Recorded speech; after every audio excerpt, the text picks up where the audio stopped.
ഇനി നിലമ്പൂരിൽ PV അൻവർ മത്സരിക്കുന്നത് തങ്ങളെ ബാധിക്കുന്ന ഒരു പ്രശ്നമേ അല്ലെന്നാണ് ഇടതുമുന്നണിയുടെ സ്ഥാനാർത്ഥി M സ്വരാജ് പറഞ്ഞത്. അൻവർ മത്സരിക്കട്ടെ എന്നും ആർക്കും മത്സരിക്കാൻ സ്വാതന്ത്ര്യമുണ്ടല്ലോ എന്നും സ്വരാജ് പറഞ്ഞു. അതേസമയം അൻവറിനെ രാത്രിയിൽ കാണാൻ പോകുന്നത് UDFന്റെ ഗതികേടാണെന്നും സ്വരാജ് കൂട്ടിച്ചേർത്തു.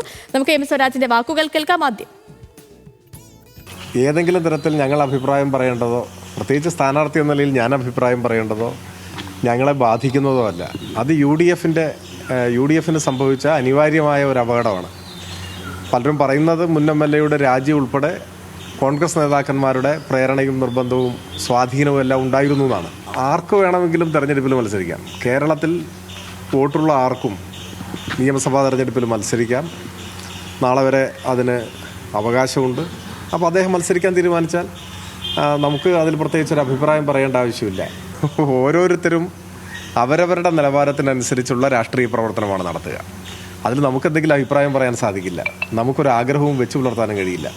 ഓരോരുത്തരും അവരവർക്ക് ചേരുന്ന വിധത്തിലുള്ള രാഷ്ട്രീയ പ്രവർത്തനവും സംഘടനാ പ്രവർത്തനവും നടത്തിക്കൊണ്ടേയിരിക്കും. അനൽക്ക ചെയ്തുകൊണ്ട് കൂടുതൽ വിവരങ്ങളുമായിട്ട്. അനൽക്ക, ഇതിപ്പോ ഈ തുടക്കം മുതൽ, അതായത് സ്ഥാനാർത്ഥി പ്രഖ്യാപനം വന്നതിന് പിന്നാലെ തന്നെ M സ്വരാജിന്റെ PV അൻവറുമായി റിലേറ്റ് ചെയ്തിട്ടുള്ള പ്രതികരണങ്ങളും പ്രസ്താവനകളും ഒക്കെ ഇങ്ങനെ തന്നെയാണ്. കാരണം ആർക്കും മത്സരിക്കാൻ ഒരു സ്വാതന്ത്ര്യമുണ്ടല്ലോ, ഇക്കാര്യത്തിൽ ഞാൻ കൂടുതൽ എന്ത് പറയാൻ എന്നൊരു നിലപാട് തന്നെയായിരുന്നു അദ്ദേഹം മുൻപ് സ്വീകരിച്ചത്, ഇപ്പോൾ സ്വീകരിക്കുന്നത്.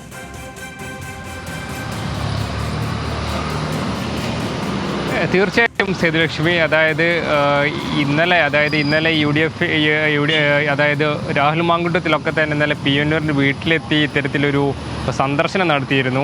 ഇതുമായി ബന്ധപ്പെട്ടൊക്കെ തന്നെയാണ് ഇന്ന് രാവിലെ പ്രതികരണമെടുക്കാനായി സ്വരാജിനെ സമീപിച്ച സമയത്ത് ഇത്തരത്തിലൊരു പ്രതികരണം സ്വരാജിൻ്റെ അടുത്ത് നിന്നുണ്ടായിട്ടുള്ളത്. സ്വാഭാവികമായിട്ടും അദ്ദേഹം ഇന്നലെ മാധ്യമങ്ങളെ കണ്ട സമയത്തും ഇത്തരത്തിലൊരു അഭിപ്രായമാണ് പറഞ്ഞിട്ടുള്ളത്. അതോടൊപ്പം തന്നെ UDFന്റെ മറ്റൊരു ആരോപണമായിരുന്നു, അതായത് KPCCന്റെ ഒരു ആരോപണം ഉണ്ടായിരുന്നു. അതായത് LDFന്റെ സ്ഥാനാർത്ഥി കെട്ടിയിറക്കിയ സ്ഥാനാർത്ഥിയാണെന്നൊരു ആരോപണവും ഇന്നലെ KPCC പ്രസിഡന്റിന്റെ ഭാഗത്തു നിന്നുണ്ടായിരുന്നു. അപ്പോൾ അതുമായി ബന്ധപ്പെട്ട ഒക്കെ തന്നെ അത്തരത്തിലൊരു മറുപടി സ്വരാജ് പറഞ്ഞിട്ടുണ്ട്. ഈ സ്വരാജിൻ്റെ അത് CPMന്റെ സംഘടനാ രീതികൾ അറിയാത്തത് കൊണ്ടാണ് ഈ സുധാകരൻ അത്തരത്തിലൊരു പ്രസ്താവന നടത്തുന്നതെന്നാണ് ഈ സ്വരാജ് മാധ്യമങ്ങളെ കണ്ട സമയത്ത് പ്രതികരിച്ചത്. അതോടൊപ്പം തന്നെ ഇന്നലെ ഈ രാഹുൽ മാങ്കുട്ടത്തിൽ, യൂത്ത് കോൺഗ്രസിൻ്റെ സംസ്ഥാന അധ്യക്ഷനായിട്ടുള്ള രാഹുൽ മാങ്കുട്ടത്തിൽ ഔദായിലെ അൻവറിൻ്റെ വീട്ടിലെത്തി സന്ദർശനം നടത്തിയത് അത് UDFന്റെ ഗതികേടാണ് എന്നൊരു കാര്യം കൂടിയും സ്വരാജ് പറയുന്നുണ്ട്. ഇത് UDFന്റെ ഗതികേടാണ്. ഇനി എത്ര പേർ ക്യൂ നിൽക്കുന്നുണ്ടെന്ന് മാധ്യമങ്ങൾ പുറത്ത് കൊണ്ടുവന്നേക്കാമെന്നൊരു കാര്യമാണ് M സ്വരാജ് മാധ്യമങ്ങളെ കണ്ട സമയത്ത് പറഞ്ഞിട്ടുള്ളത്. അതോടൊപ്പം തന്നെ നമുക്കറിയാം,